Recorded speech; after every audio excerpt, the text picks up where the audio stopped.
Can the Madlanga Commission leave a lasting mark on South Africa's fight against corruption, or will its success ultimately depend on what happens after the hearings conclude? That question has become increasingly relevant following recent comments by political commentator and former Member of Parliament Dr. Ndlozi. In a statement that quickly spread across social media, Ndlozi argued that the Madlanga Commission has accomplished more for South Africa in less than a year than, I quote, any amount of money could purchase, end of quote.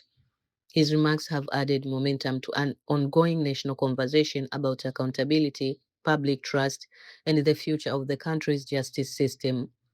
The commission was established after KwaZulu-Natal Police Commissioner Lieutenant General Lala Mkwanazi publicly raised serious allegations involving criminal infiltration, corruption, and political interference within parts of South Africa's law enforcement and criminal justice institutions.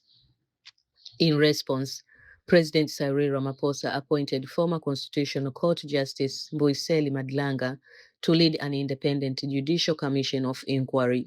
Since its formation, the commission has heard testimony from senior police officials, investigators, prosecutors, and other witnesses. The hearings have attracted widespread public attention as evidence in the allegations involving corruption, abuse of authority, and political influence have been presented. In several instances, testimony before the Commission has also contributed to criminal investigations and increased the scrutiny of government institutions.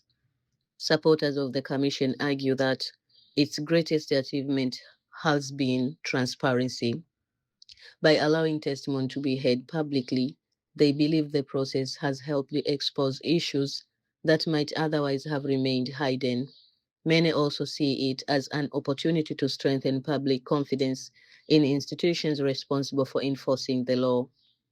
However, others caution against measuring success too early.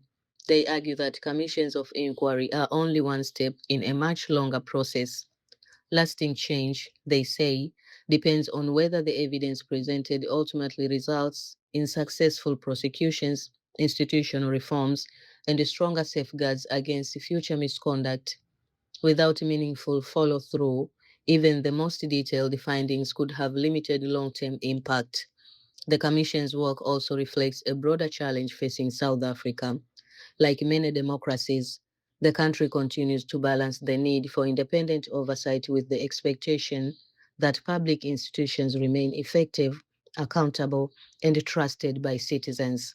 So, can the Madlanga Commission create lasting change based on what has unfolded so far? It has undeniably brought important issues into public view. Whether that momentum leads to lasting reform will depend on how government institutions respond once the hearings are complete. What are your thoughts? Do you believe the Commission will produce meaningful long term reforms, or will its true impact depend on what happens next? Share your perspective in the comments and subscribe for more balanced news analysis and in depth coverage of South Africa's most important development.